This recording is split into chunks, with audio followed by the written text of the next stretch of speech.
19 година, час новин на АТР. Ви дивитеся «Заман». Підсумки 2 лютого, 1436 день анексії Криму. В студії Ескандер Маметов. У цьому випуску розкажемо про таке. За співпрацю з окупантами у Криму Громадська рада доброчесності пікетувала адміністрацію президента з вимогою не призначати суддю Валентину Симоненко до Верховного суду України. Прощання з Каденюком. 3 президенти і сотні людей прийшли вшанувати першого космонавта незалежної України. Мультфільми кримсько-татарської. АТР після 4-річної перерви відновив студію дубляжу.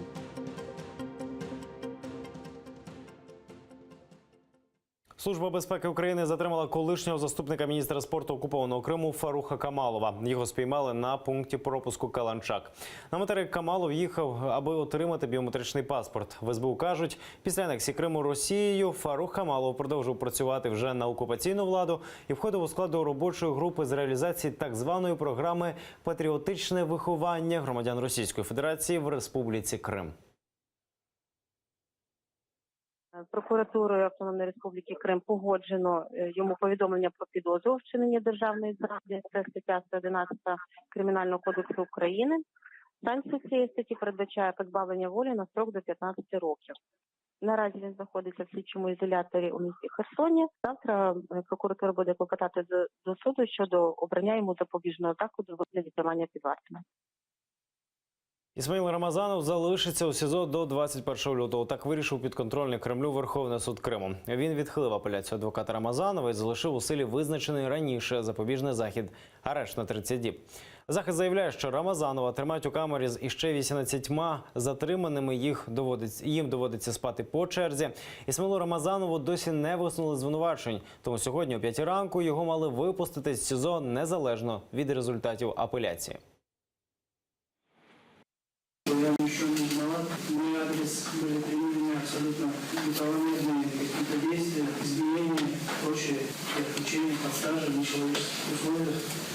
Согласно законодательству, действующему на сегодняшний момент, если в течение 10 суток не предъявлено обвинение, подозреваемый подлежит немедленному освобождению. Удержание человека без законных на то оснований в следственном изоляторе – это само по себе уголовное преступление. Защита сегодня направит заявление руководителю, начальнику следственного изолятора о немедленном освобождении Исмаила Рамазанова. И это решение суда будет, безусловно, обжаловано вышестоящей инстанции. Ісмаїла Рамазанова минулого тижня Сімферопольський районний суд запроторив до СІЗО на 30 діб. Окупанти звинуватили його у пропаганді екстремізму в інтернеті. Кримчанина затримали у власному будинку в селі Новий Мир, коли на світанку 23 січня удерлися російські силовики. У ході обшуку вони нібито знайшли набої і вивезли Ісмаїла Рамазанова до слідчого комітету у Сімферополі. Пізніше Ісмаїл Рамазанов заявив, дорогою в автозаку силовики його побили, а потім у СІЗО 2 дні морили голодом, змушуючи себе обмовити. Те, що Рената Параламова зранку викликали повісткою на допит, згодом стало відомо, що Діляру Бадурову змушували розповісти про місце перебування її зятя. Жінка на допит прийшла, але свідчити відмовилася. Мы отказались какие-либо показания давать, но смысл этой заявки, они просто хотят узнать местонахождение Рената. А такие административные статьи, это просто уловка. Да? Рената Параламова окупаційні силовики викрили торік у вересні. Наступного дня його побитим знайшли у Сімферопольському автовокзалі. Друзі таємно вивезли Рената до Києва, де він розповів про тортури в СІЗО, побиття і катування електрострумом. Зараз він на материковій частині України. Окупанти звинувачують його у пропаганді екстремізму у соціальних мережах. Кримського анархіста з Євпаторії Євгена Каракашева заарештували на 2 місяці у СІЗО. Він буде до 1 квітня. Таке рішення ухвалив підконтрольний Кремлю Євпаторійський міський суд. Євгену Каракашеву окупанти закидають звинувачення одразу за кількома статтями Російського кримінального кодексу. Це розпалення ненависті або ворожнеча, екстремізм і публічні заклики до терористичної діяльності. Його затримали напередодні. Сам кримчанин своє звинувачення пов'язує з акцією кримських анархістів у Євпаторії у листопаді 2016-го. Тоді Євген разом із однодумцями спробували провести пікет біля будівлі поліції через політичні репресії.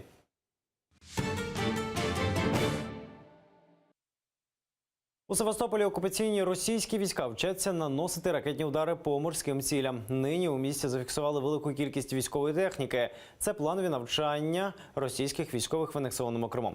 До них залучили боргові ракетні комплекси. А ще окупант планує використати умовні запуски ракет. Україна хоче продати так звані вишки Бойка. Про це заявив генпрокурор Юрій Луценко. За його словами, у 2015-му Генпрокуратура домоглася рішення суду про арешт цих вишок. Їх передали до Агентства з управління вкраденими активами. Фізично вишки знаходяться в акваторії анексованого Криму. Росія активно використовує їх для видобутку нафти та газу на Чорноморському шлейфі. Ці бурові установки було придбано у 2011-му через сумнівний тендер за $800 мільйонів. Згодом аудит довів, що під час обрудки зникли $144 мільйони. Звичайно, вони знаходяться нині на тимчасово окупованих територіях Криму. Проте це не завадить юридично продати їх будь-якій бажаючому суб'єкту, який може потім починати процеси по їх поверненню у власність із керівництвом окупаційної влади або Російської Федерації. Новий центр надання адмінпослуг, які будуть доступні для кримчан, відкриють у Новоолексіївці на Херсонщині. За створення так званого ЦНАПу проголосували місцеві мешканці на громадських слуханнях. Цю ініціативу підтримує представництво президента в Автономній Республіці Крим. Заступник постійного представника президента в Криму Зіт Гданов каже, добиратися до Новоолексіївки кримчанам територіально зручно. Це вже буде 4-й центр з надання адмінпослуг, який планують відкрити неподалік адмінмежі з Кримом. Перший ЦНАП відкриється на території Каховської міськради у лютому, у березні у Чаплинському районі, а на початку квітня у Херсоні. Слушания общественные прошли в Новоалексеевке, и общественность поддерживает, местная громада поддерживает создание ЦНАПа, так как это пользу все приносит территориальной громаде, будет развиваться инфраструктура, будут приезжать из Крыма граждане, будут получать услуги и средства, госпошлина, которые они будут оплачивать за эту услугу, значительная часть остается именно в местном бюджете.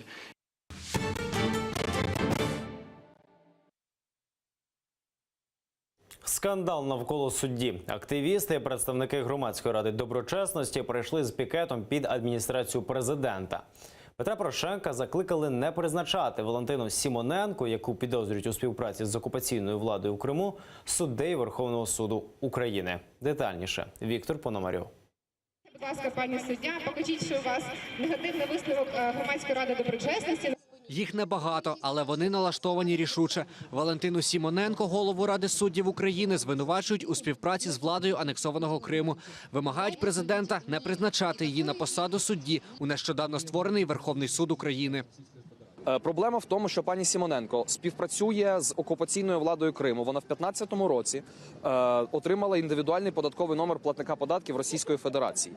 2. Вона не задекларувала свої статки, що навіть не змогла заперечити. У грудні 2017 року Вища рада правосуддя рекомендувала кандидатуру Валентини Сімоненко на посаду судді Касаційного цивільного суду у складі Верховного суду. Громадська рада доброчесності проти. За їх висновками, кандидат не відповідає критеріям доброчесності та професійної етики. У якоїсь зв'язки з Кримом, у неї сестра працює на окупаційну владу, у неї не задекларовані корпоративні права її чоловіка, і тим не менш президент збирається призначити її до Верховного суду. Валентина Сімоненко відкидає всі звинувачення. Каже, в Криму відвідувала хвору матір. Потім, щоб забрати її тіло та поховати на материку. З колишнім чоловіком, котрий живе в Криму, не спілкується 2 роки. Його бізнес вказала в своїй декларації за 2015 рік. Тоді вони ще не були офіційно розлучені. Заперечує і сплату податків у анексованому Криму. Ці бази даних українські залишилися там. Окупаційна влада самовільно зареєструвала всіх, хто був в цих даних, присвоїла їм податкові номери. Ці звинувачення, що я сплачувала податки, які на сьогодні наголошуються, що я співпрацюю з окупаційною владою, нікого не відповідають дійсності.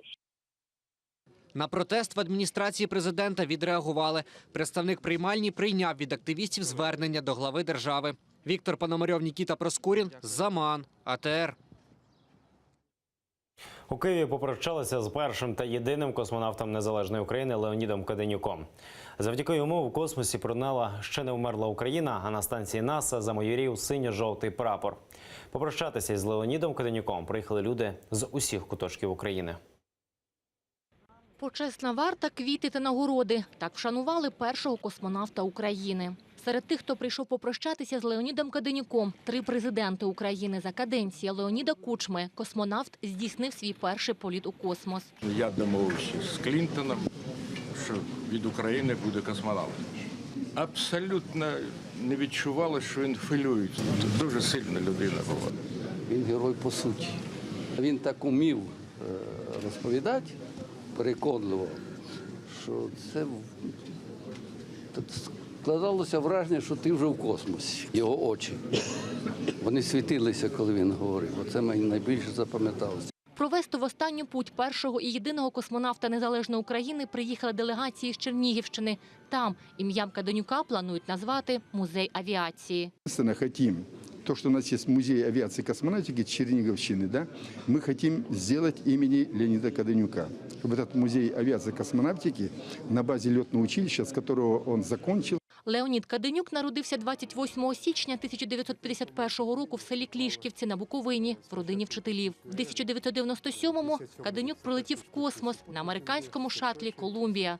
Події мали значення, я завжди наголошую, не просто планетарне, вони мали вселенське значення. Він автор 5 наукових праць. Торік видав книгу під назвою «Місія Космос». Помер 31 січня в Києві від серцевого нападу на 67-му році життя після ранкової пробіжки в парку, не дочекавшись приїзду медиків.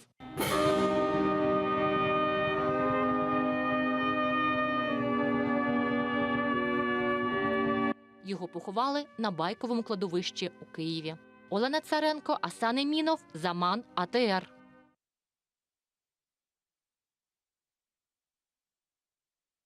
Під час заворушень у французькому таборі для біженців Кале загинуло 5 людей. Ще близько 20 отримали поранення. Такі наслідки бійки мігрантів з Еритреї та Афганістану. Спочатку близько 500 людей почали штовханину в черзі за продуктами, потім в хід пішла вогнепальна зброя. Для переборкання залучили військові підрозділи. Нині підозрюють, що стрілянину розпочав 37-річний громадянин Афганістану. Про інші події в світі дивіться далі. Росія є загрозою у західній півкулі. Про це заявив держсекретар США Рекс Тіллерсон. Він нарікає, що Росія продовжує підтримувати недружні штатам країни, у тому числі й військовими поставками. У мережі з'явилося відео, як російські Су-25 обстрілюють сирійські повстанці. Інцидент стався напередодні у східній частині провінції Ідліб. На кадрах видно, як російський винищувач ледь ухиляється від зенітного вогню повстанців з Джейш Аль-Наср. Турецькі війська ліквідували у Сирії понад 800 терористів. Про це повідомляє Генштаб Збройних сил Туреччини. Спецоперація «Оливкова гілка» в Африні триває вже 12 днів. За цей час війська здійснили удари по 108 об'єктах бойовиків, переважно проти формувань курдів. Турецька влада каже, з гір Афріна бойовики обстрілювали турецьке місто Кіліс. Поблизу берегів Лівії перекинувся човен, яким мігранти намагалися добратися до країн ЄС. Загинуло 90 людей. 3 чоловік, яким вдалося врятуватися, розповіли, що більшість мігрантів з Пакистану. У Лондоні довічно засудили чоловіка, який наїхав на людей поблизу мечеті. Інцидент стався влітку. Тоді загинула 1 людина, ще 10 травмувалися. Засуджений Доран Осборн тоді заявив, зробив це навмисно. Суд кваліфікував наїзд як теракт, бо ж головним мотивом була ненависть до мусульман. Вероніка Іващенко, Заман, АТР.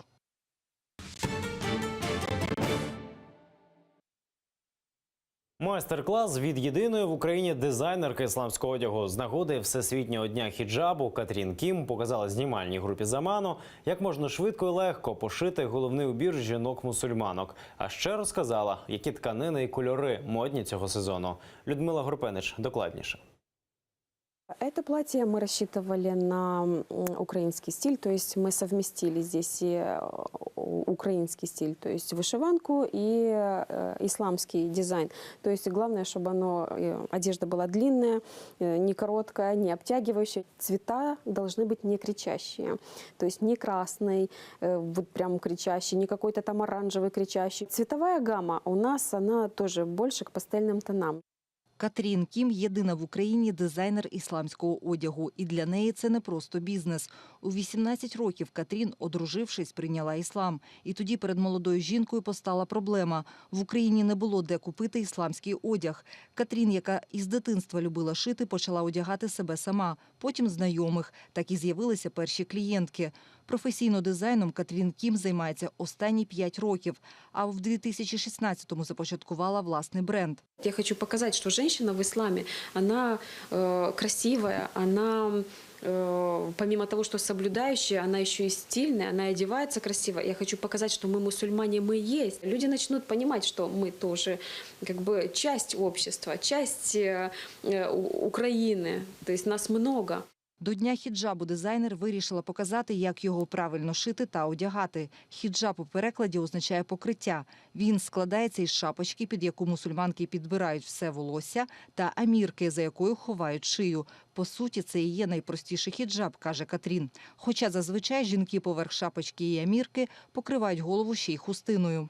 Як правильно одягати хіджаб, показує донька дизайнерки, 12-річна Софія. Лицо должно быть открыто. Именно вот лобовая часть, щеки и до подбородка, чтобы шеи не было видно. И кисти рук. В исламе это норма, то есть это разрешено. Если закрывать лицо, это уже исключительно желание женщины. Хоча бренду Катрін Кім немає 2 років, дизайнерка вже встигла перемогти у всеукраїнському модному конкурсі Four Seasons і посісти 2-ге місце на всеукраїнському конкурсі New Fashion Zone з показом ділової моди для ісламських жінок. А ще у бренду Катрін Кім з'явилися представництва у Молдові та Фінляндії. Тепер дизайнерка мріє вийти на модний ринок Європи та Близького Сходу, аби одягати мусульманок у різних країнах світу. Людмила Горпинич, Максим Кондратенко, Заман АТР. Улюблені герої світових мультфільмів знов заговорять кримсько-татарською. Після 4-річної перерви телеканал АТР відновив роботу студії дубляжу. За першими годинами її роботи спостерігав Віктор Пономарьов. Не oldu? Oradaki gerginlikne barıp bak. Заслужена артистка Криму, співачка Гульсум Тамак, знайомиться з текстом та отримує настанови від звукорежисера та редактора. Я просто первый раз этим занимаюсь, никогда в жизни этого не делала. Так відбувається озвучування мультфільмів кримсько-татарської на новоствореній студії телеканалу АТР. Вот так вот начали вообще вот изумительно. У команді менеджер, літературний редактор та звукорежисер. Їх завдання разом з акторами зробити так, щоб персонажі мультфільму заговорили кримсько-татарською, так, начебто іншою мовою, і не розмовляли. Например, там есть такая фраза пшел вон, 2 слога. А на нашем оно звучит так. Кетмандан, уже 3 слога. И вот эти 3 слога надо в эти 2 слога вложить и успеть по темпу. Ведь артикуляция должна совпадать с нашим текстом. Одну фразу можна переозвучувати десятки разів. Головне у цій роботі – мати витримку, каже звукорежисер Сергій Стебліненко. Самая главная задача вжиться в роль. Не то, что прям вот текст или там какие-то нюансы, тембры. Главное, чтобы было интересно. То есть, если человек вживается, и у него сразу все идет, и прям картинка должна, прям совпадает собственно, со звуком. За точність тексту відповідає літературний редактор Лінмар Абдулаєв. На сегодняшний день мы возрождаем этот процесс, потому что он остановился на территории Крыма. Сейчас, уже будучи в Киеве, мы заново запускаем этот процесс по переозвучке фильмов и мультиков. Перекладають тексти професійні перекладачі з Криму, які співпрацювали з телеканалом і до анексії. Озвучувати героїв будуть запрошені кримсько-татарські діячі культури та артисти. Это шаг к беспрепятственному обучению детей крымско-татарскому языку. Это будет большой объем в будущем. Сейчас главной нашей целью является наладить производство, потому что это творческий процесс. До анексії телеканал дублював кримсько-татарською також і повнометражні фільми. Бүтін ешілдір, ем ешіл дақлар, оғырсыз ада бір океанда бар, оғырсыз ада бір океанда бар, бүтін ешілдір, ем ешіл дақлар. У проекта просвітницька мета – заповнити ефір рідною мовою, каже генеральний директор телеканалу Ленур Ислямов, та не дати їй зникнути. Те мультфильмы, которые мы переводим здесь на крымско-татарский язык, они кладутся в копилку вообще крымско-татарского языка, потому что у нас язык почти угасающий, потому что исчезающий, потому что нет такого достойного преподавания в школах, которое необходимо было бы этому языку посвятить. И в том числе на материке пока еще тоже это все на таком, на зачаточном уровне. Робота над озвучуванням дебютного мультфільму триватиме близько місяця. Цього року заплановано озвучити 10 повнометражних мультфільмів для дитячого кримсько-татарського телеканалу «Лалє». Віктор Пономарьов, Іслям Пінка, Асан Емінов, Заман, АТР. Це всі новини на цю годину. Не пропустіть наступний випуск «Заман. Підсумки кримсько-татарської» менш ніж за годину. Далі на ТР Христина Стець із програмою «Акшам». Будьте з нами.